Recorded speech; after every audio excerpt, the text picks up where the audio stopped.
Else نے اس لڑکی کی طرف اشارہ کر کے کہا جو میری گود میں بیٹھی ہوئی تھی۔ خوب، میں پنٹو ہوں، یہ میرا دوست سیسرو ہے۔ سردارے پھر بول پڑا۔ بڑی مسرت ہوئی، بڑی خوشی ہوئی، چاروں بیک وقت بولے۔ ہاں تو وہ میری نظم، ایلس نے کہا۔ ہو جائے ہو جائے، سردارے جھونک کر بولا، پھر ایڈی کی طرف جھک کر بولا، کیا تمہیں گرم سور سے کوئی دلچسپی نہیں ہے خاتون ایڈی؟ او کیوں نہیں، مگر تمہاری اجازت ہے، دوسری لڑکی نے مسکراتے ہوئے کہا۔ واہ، انسانی ہمدردی کی کیا بات ہے، اس میں اجازت کی کیا ضرورت؟ سردارے نے جلدی سے کہا اور ایڈی بھی لوسیا کی مانے میرے سردارے کی گود میں جا بیٹھی۔ میں سردارے کی باتوں سے کافی محفوظ ہو رہا تھا۔ سردارے نے جلدی سے چرس کی ایک اور گولی مائیکل کو دے دی تھی اور مائیکل نے شکریہ کے ساتھ اسے قبول کر لیا۔ ویسے دوسرے والا گردوں کی طرح انہیں اس بات کی کوئی پرواہ نہیں تھی کہ ان کی بیویاں کہاں بیٹھی ہوئی ہیں۔ مجھے تو ان کا بخوبی تجربہ تھا، لیکن سردارے نے دان تجربے کاری میں ایک گولی ضائع کر دی تھی۔ تب ایلس نے اپنی نظم شروع کر دی۔ سردیوں کی ٹھٹھرتی رات میں جب تارے قہر سے ماند پڑ جاتے ہیں، آسمان کی نکری دروازے سے دو فرشتے جھانکے۔ دیکھا انہوں نے زمین کی جانب، زمین جو محرومیوں کا ڈھیر ہے، زمین بے بسی کا گہوارہ، نہ دیکھا گیا ان سے، آئے اور اپنے پر پھیلا دیے۔ اے کمزورو، آؤ ان پروں کی چھاؤں میں زندگی پالو، صبح ہو جائے گی، سورج نکل آئے گا، شاید تمہاری بے بسی کے خاتمے کے لیے۔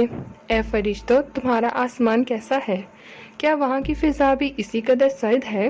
نہیں تو تمہارے دل میں انسان کا درد کیوں جاگا؟ بتاؤ اے استاد۔ سردارے نے میرے کان میں سرگوشی کی اور میں مسکراتے بغیر نہ رہ سکا۔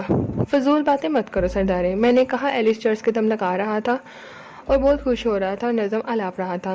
مائیکل اس کی نظم پر تال دے رہا تھا۔ تب لوسیا نے میرے کان میں سرگوشی کی۔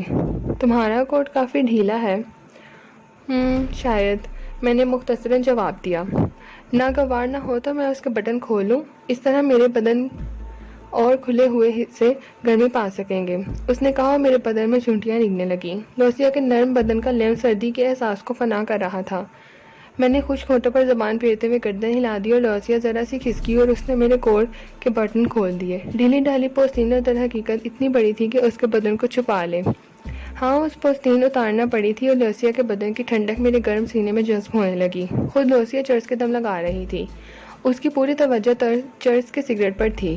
بہرحال عجیب سی پوزیشن ہو گئی تھی، لڑکیوں کے سگریٹ ختم ہو گئے اور ہم انہیں دوبارہ چرس دی اور سگریٹ فراہم کیے اور وہ ہمارے گن گاتی رہیں۔ سردارے نے پھر میری والی حرکت پر عمل کیا تھا اور ایڈی اس کی پوستین میں غروب ہو گئی تھی۔ مائیکل اور ایلس اب ماحول کو دیکھ چکے تھے۔ ایلس کی طویل نظم نہ جانے کب تک جاری رہی۔ تب لوسیا آخری سگریٹ بھی ختم ہو گئی، اس کی آنکھیں سرخ ہو گئی تھیں، لیکن بظاہر وہ نشے میں نہیں تھی۔ البتہ اچانک اسے میرے بدن میں پوستین کی اہمیت کا احساس ہوا، چنانچہ اس کے ہاتھ قسم سایہ میرے بدن کی پیمائش کرنے لگے۔ کیا تم واپس جاؤ گے سیسرو؟ اس نے آہستہ سے پوچھا۔ اس سخت سردی میں کیسے ممکن ہے؟ میں نے جواب دیا۔ لیکن افسوس، ہم تمہارے لیے معقول بستر کا بندوبست نہیں کر سکیں گے۔ معقول گرمی کا بندوبست تو ہو سکے گا، میں نے مسکراتے ہوئے کہا اور لوسیا میری بات سمجھنے کی کوشش کرنے لگی اور پھر مسکرا دی۔ کیوں نہیں ڈارلنگ، اس نے اپنے خوبصورت لیکن چرس آلودہ ہونٹ میرے ہونٹوں میں پیوست کرتے ہوئے کہا اور پھر اس کا بوسہ کافی طویل اور پرجوش تھا۔ مائیکل اور ایلس اب سردی کھائے ہوئے بلی کے بچوں کے مانند گھٹنوں میں سر گھسیڑے اونگ رہے تھے۔ لاکھ نشے میں تھے، لیکن اس سردی میں نیند آنے کا سوال ہی پیدا نہ ہوتا۔ سنو، کیا تم لوگ باہر جانے کی ہمت رکھتے ہو؟ میں نے ان سے پوچھا۔ کیوں مسٹر؟ ویسے اندر اور باہر میں بہت معمولی سا فرق ہے۔ دوسرا خیمہ تمہارے لیے بیکار ہے، اسے کھاڑ لاؤ اور اس کو تہہ کر کے اوڑھنے کے کام میں لاؤ۔ ہیں؟ دونوں اچھل پڑے۔ انہوں نے ایک دوسرے کی شکل دیکھی۔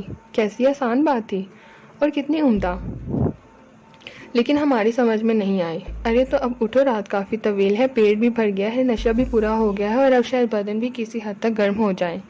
چلو ایلس، تھوڑی سی سردی برداشت کرنا پڑے گی۔ مگر یہ چیتھڑے تو بدن سے لپیٹ لو ورنہ۔ اور وہ دونوں باہر نکل گئے۔ ان لوگوں کی حالت واقعی قابل رحم تھی۔ سرد ملک کے باشندے تھے، اس لیے اس حد تک سردی برداشت کر گئے تھے، ورنہ اگر ہمارے ملک کے ہوتے تو کبھی کے اکڑ کے مر چکے ہوتے۔ بہرحال لوسیا کو ان حالات کے زیادہ پرواہ نہیں تھی۔ پوستین کی گرمی اور میرے بدن کی گرمی سے اس کا جسم بھی گرم ہو گیا تھا، اور پھر دو جسموں کے ملاؤ سے جو گرمی پیدا ہوتی ہے۔ سردارے بھی قدم قدم آگے بڑھ رہا تھا۔ بہرحال سردی کی وجہ سے کھیل کھیلنے میں وقت دقت ہو رہی تھی، تاہم یار لوگ اپنی سی کوشش میں مصروف تھے۔ جب ایلس اور مائیکل خیمہ اکھاڑ لائے تو پھر کام بن ہی گیا۔ انہوں نے اپنے اپنے لباس بدن کے نیچے بچھائے اور جو کچھ چھیترے گوڈے تھے وہ سب گدھے کے کام آئے اور خیمے کو بدن پر اوڑھ لیا گیا۔ چھوٹے سے خیمے میں ہم سب سمائے ہوئے تھے، اس سے انوکھی سچویشن کبھی زندگی میں نہیں آئی تھی، لیکن فراخ دل نوجوانوں نے غور بھی نہیں کیا کہ ان کی بیویاں کہاں ہیں، یا پھر غور کیا بھی ہو تو ان کے نزدیک یہ سب کچھ معیوب نہیں تھا۔ ظاہر ہے انہیں آسائشیں مہیا کرنے والے فرشتے تو نہیں تھے۔ دوسری صبح ہم دونوں کو تو جلدی سے جاگ گئے۔ ہماری بغلوں میں سوئی ہوئی لڑکیاں بے خبر سو رہی تھیں، انہیں اٹھائے بغیر پوستین نہیں نکالی جا سکتی تھی، اس لیے انہیں جگانا پڑا۔ لوسیا نے آنکھیں کھولی اور میری شکل دیکھنے لگی، شاید وہ مجھے پہچاننے کی کوشش کر رہی تھی، اور پھر مجھے پہچان کر وہ مجھ سے لپٹ گئی۔ اوہ اوہ ڈارلنگ سیسرو، تم کتنے شاندار ہو۔ اٹھو لوسیا، صبح ہو گئی، میں نے کہا۔ ہونے دو میری جان، ہمیں کون سا کسی کی ملازمت پر جانا ہے، اس نے میری گردن میں باہیں ڈال کر مجھے خود سے گھسیٹتے ہوئے کہا۔ سردارے کھانسنے لگا، تب لوسیا نے اس کی جانب دیکھا اور مسکرا دی۔ تمہارا ساتھی؟ اس نے کہا۔ ہاں۔ تم لوگ اتنی صبح کیوں اٹھ گئے؟ ہمیں جانا ہے۔ کہاں ڈیئر؟ ظاہر ہے پوری زندگی تمہارے ساتھ نہیں رہ سکتے۔ کیا حرج ہے؟ لوسیا نے مسکراتے ہوئے کہا۔ لڑکی واقعی خوبصورت تھی، یہ دوسری بات ہے کہ غربت اور آوارہ گردی نے اس کی شکل بگاڑ دی تھی۔ سوری لوسیا، یہ ممکن نہیں ہے۔ پھر بھی کچھ دیر اور سہی۔ اب نہیں، کیا تم لوگ آج رکو گے؟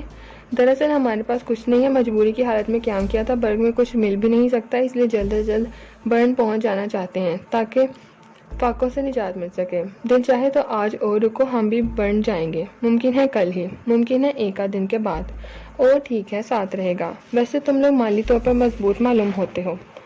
بس ٹھیک ہے، اچھا تو اب ہم چلتے ہیں، اور ہاں سنو، یہ کچھ کرنسی رکھ لو، تھوڑی دیر کے بعد مسز فورڈ کے پاس آ جانا، کرنسی دینا اور ناشتہ طلب کرنا، لیکن خبردار یہ نہ بتانا کہ تمہیں ہم نے کچھ دیا۔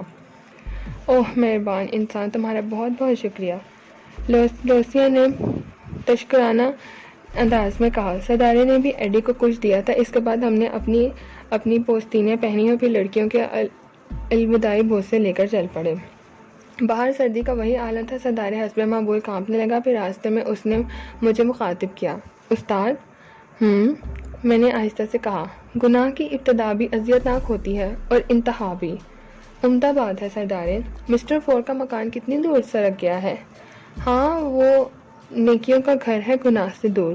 لیکن استاد، گناہ کی لذت سے انکار نہیں کیا جا سکتا، نہ ہو تو انسان اس کی جانب راغب کیوں ہو؟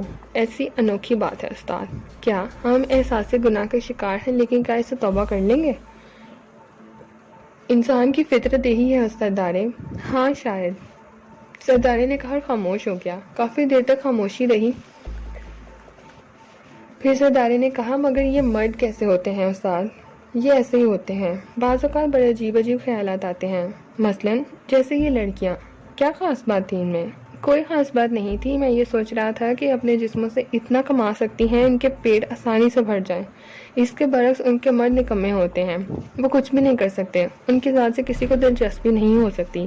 ایمانداری سے کہوں استاد، مسز فورڈ کی دوسری بات ہے، ان کے جذبہ انسانی نے جوش مارا تو اس نے ان کے کھانے کے بارے میں سوچا، لیکن اگر صرف مرد ہوتے تو کیا ہم ان کے لیے کھانا لے کر آتے؟ ہرگز نہیں، گویا ہمارے جذبات لڑکیوں کے لیے تھے۔ یقیناً۔ پھر یہ بات لڑکیاں کیوں نہیں سوچتی؟ وہ ان نکموں کا بوجھ اٹھائے اٹھائے کیوں پھر رہی ہیں، جبکہ وہ ان کے کسی کام کے نہیں؟ مقصد کیا ہے؟ کیا لڑکیوں کو مستقلاً ہتھیانا چاہتے ہو؟ میں نے مسکراتے ہوئے پوچھا۔ ارے نہیں، توبہ کرو استاد، میں تو ان پر مستقلاً تھوکنا بھی نہیں چاہتا۔ پھر بس میں سوچ رہا تھا، معمولی سی بات ہے سردارے، عورت کسی بھی ملک کی ہو، کسی بھی نیچر کی ہو، عورت عورت ہوتی ہے، خود کو کمزور سمجھنے کی عادی، سہاروں کی متلاشی اور مستقل سہارے بہرحال بڑی اہمیت رکھتے ہیں۔ یہ مرد ان کے سہارے اور ان کے لیے ضروری ہیں۔ کیا مرد کو کسی مستقل سہارے کی ضرورت نہیں ہوتی استاد؟ شاید ہوتی ہو، شاید نہ ہوتی ہو، میں اس کے بارے میں کچھ نہیں کہہ سکتا۔ مزے کی بات ہے استاد، ہم خود اپنا تجزیہ نہیں کر سکتے۔ ویسے یہاں کب تک قیام کا ارادہ ہے؟ کل نکل چلیں گے، زیادہ دیر رکنے سے کیا فائدہ؟ ٹھیک ہے، اور یہ لوگ ہمارے ساتھ ہوں گے؟ کیا حرج ہے؟ حرج نہیں، بہت اچھی بات ہے، سردارے جلدی سے بولا۔ ایڈی کیسی تھی؟ بہت پرجوش، پورا تعاون کرنے والی۔ گڈ۔ اور تمہارے والی استاد؟ سردارے دان نکال کر بولا۔ عورتیں سب یکساں ہوتی ہیں، لیکن ایک مخصوص وقت میں۔ اچھا ہوا تم نے تصحیح کر دی، سردار ہنس کر بولا، پھر جلدی سے کہنے لگا، مگر استاد، مادام الیورا سے کیا کہو گے؟ کیا مطلب؟ رات کی کہانی ان سے تو کہہ دیا تھا۔ پوری رات کی بات تو نہیں ہوئی تھی۔ چھوڑو، بوڑھی عورت بہت نیک ہے، بے حد مہربان ہے، اس کے ہم کون ہوتے ہیں؟ کل آگے بڑھ جائیں گے اور اس کے بعد کچھ یاد نہ رہے گا۔ ہاں یہ بھی ٹھیک ہے، کسی سے محبت کرنے سے کیا فائدہ۔ سنو سردارے، ان لوگوں کو بازار لے کر جا کر کچھ خریداری کرا دینا۔ کمبل ہمارے پاس موجود ہیں، تم ان کا بندوبست بھی کر دینا۔ بہت مال خرچ کر رہے ہو استاد۔ مال کی کمی نہیں ہے سردارے، اور بھی میرا کون بیٹھا ہے جس کے لیے جمع کروں؟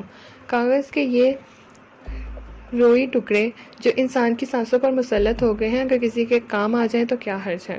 ٹھیک ہی کہتے ہو استاد، سردارے نے ٹھنڈی سانس بھر کر کہا، اور پھر چونک کر بولا، ارے یہ نیک خاتون کیا کر رہی ہیں؟ میں نے بھی نگاہیں اٹھا کر سامنے دیکھا۔ پارٹ نمبر 16 اختتام پذیر ہوتا ہے۔ ناول نروان کی تلاش کا بقیہ حصہ پارٹ 17 پہ سماعت فرمائیے۔